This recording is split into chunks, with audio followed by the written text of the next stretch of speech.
If you're suffering with poor mental health or depression and you've tried to go the traditional route, you've spoke to your doctor, maybe you've tried antidepressant medications and traditional therapies and they haven't helped, I've got a perspective that's going to help you. So if you spoke to doctors, you'll hear words like apathy and malaise to describe your symptoms and how you're feeling. And to some degree that does describe it, but I don't think it does it justice, because apathy is kind of like a lack of being bothered, and malaise is, well, apathy is like an indifference. And you could say, well, why are you indifferent? I don't know, I'm just depressed. It doesn't really get to the root cause of the issue. When I was learning meditation from the Tibetan monks, I learned that sometimes when you translate words across languages, you lose meaning. When the monk was talking about meditation, Tibetans have been studying the mind for a very long time. That's what they talk about. And they had words that we don't have. So when the monk was speaking through a translator, there were certain concepts he couldn't actually express to us. So for example, I'm not sure if the word hangry is in the dictionary, but that is a state of mind caused by being hungry. So that's anger caused by being hungry, right? Now we don't have a word for being angry because you're tired. We might have a word actually, I don't know, but it would, if you created a word, it would be like tired, tangry. Do you know what I mean? You'd have to create a word, but the Tibetans would have a word for that because they study the mind so in depth. They'll have a word that means you're angry because you're too cold, you're angry because you're too hot. Now I don't know Tibetan, so I don't know if they have those words, but the concept wasn't getting through. And the same is true for depression. When I was learning about depression to cure it for myself, I learned about this specific tribe that didn't even have a word that translates directly to depression. Now you might think, oh, it's a rudimentary tribe, they just don't have as many words as us. But the closest word they had to depression was exhausted or run down. And I think that is a better description of what depression actually is. So if you're depressed and you've tried the traditional treatments and they haven't worked, this is the mental model you want to adopt. It's the battery model.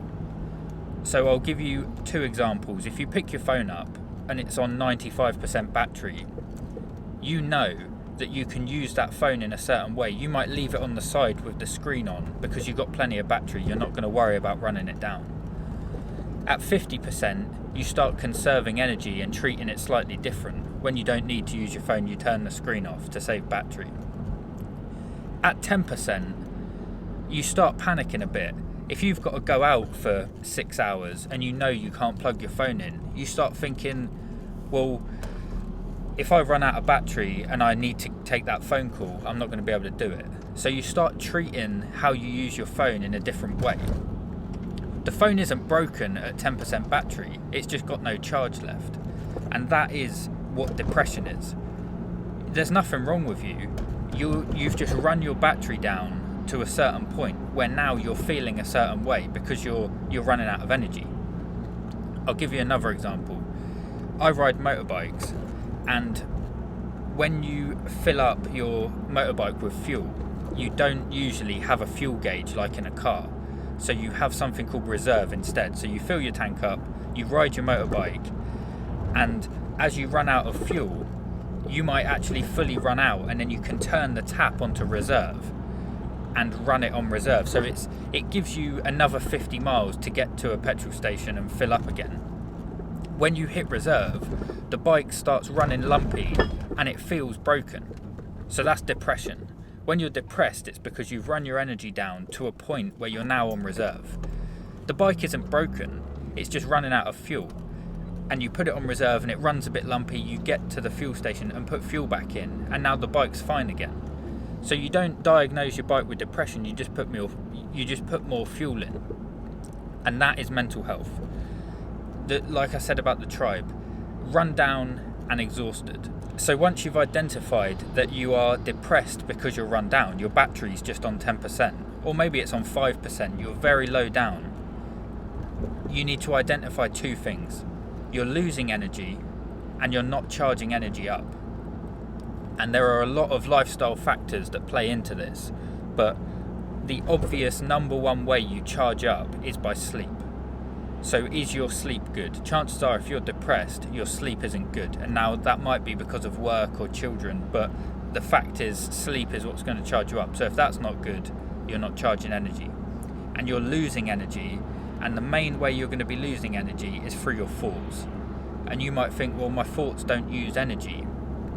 But the amount of focus and attention it takes to consistently tell yourself a story is massive, and it's something that people overlook. And especially with depression, because the thoughts are in your own head and they're your story, so they're very convincing.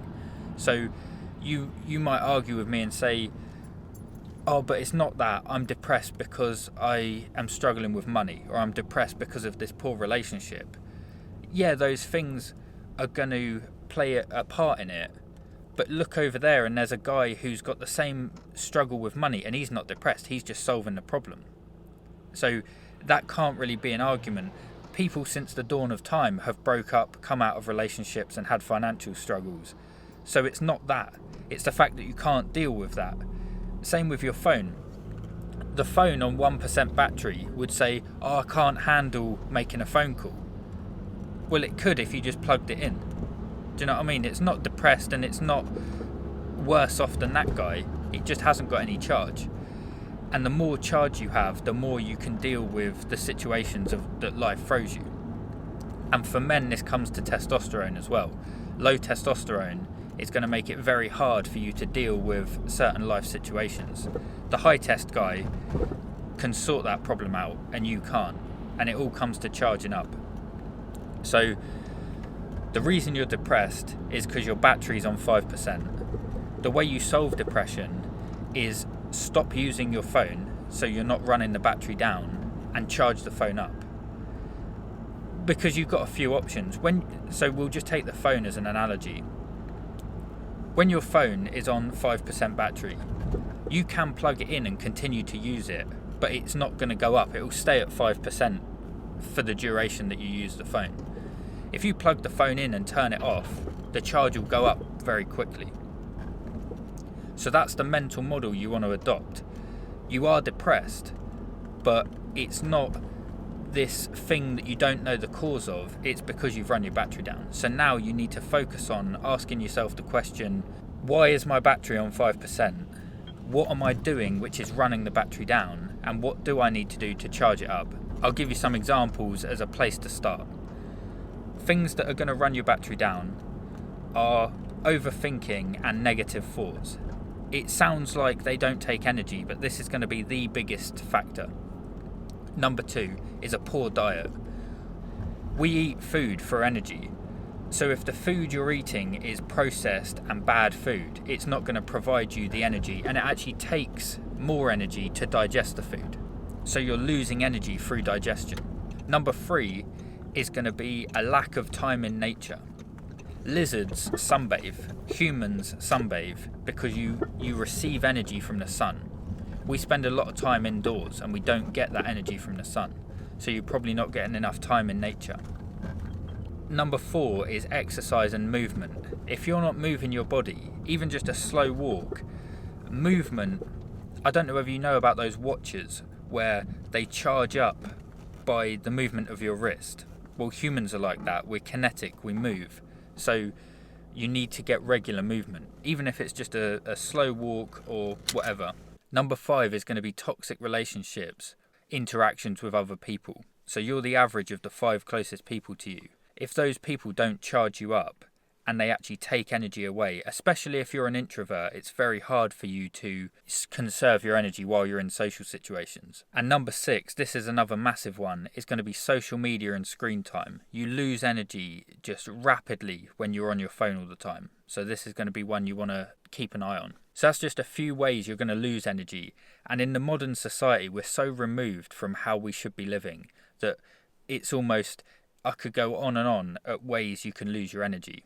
So you need to keep an eye on those and consider for yourself, what are the biggest ways I'm losing energy? And you'll recognise which ones they are. You'll say, oh yeah, it's the relationship with my dad. He's a right knob. Maybe not. And you'll know which one. I'll keep that in, why not? So Address the ways you're losing energy. That's turning the phone off.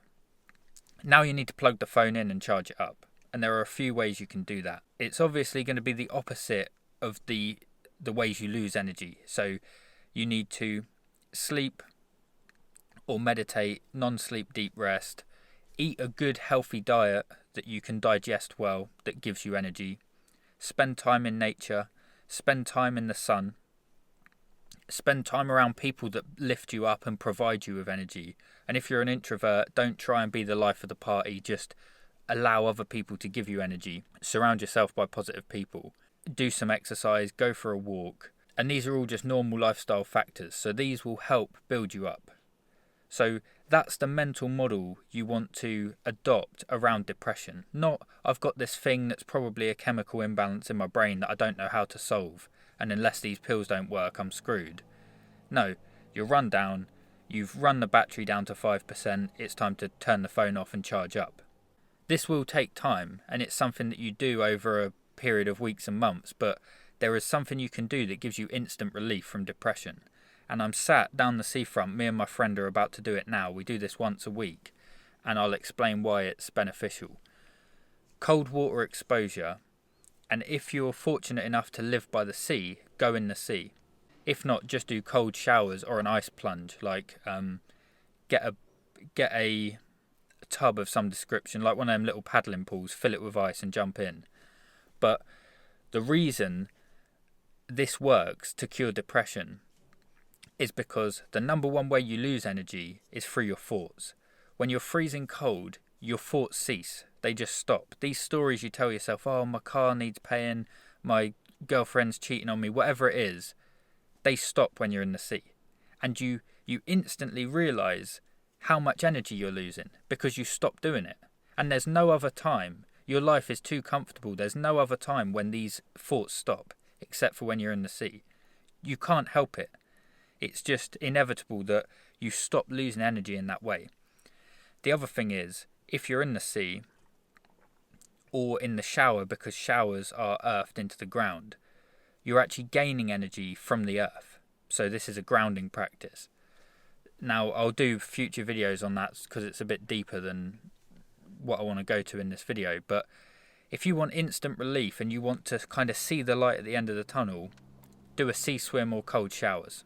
And that will do it. It's a form of turning off the way you're losing energy and turning on a way of increasing energy. And the reason you feel a surge of energy when you're in the cold is because the mitochondria in your cells and your metabolism heightens to counteract the fact that you're cold. That's why you shiver. Shivering is a way of solving the cold. So you'll instantly feel the effects of a non-depressed mind. A mind that isn't losing energy and you're charging up energy. So a sea swim is turning the phone off and plugging it in for charge.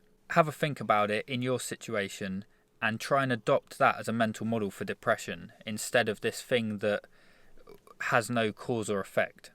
Hope that helps. Let me know down below what your experience is or what's worked for you. Have a good day, boys. See you tomorrow.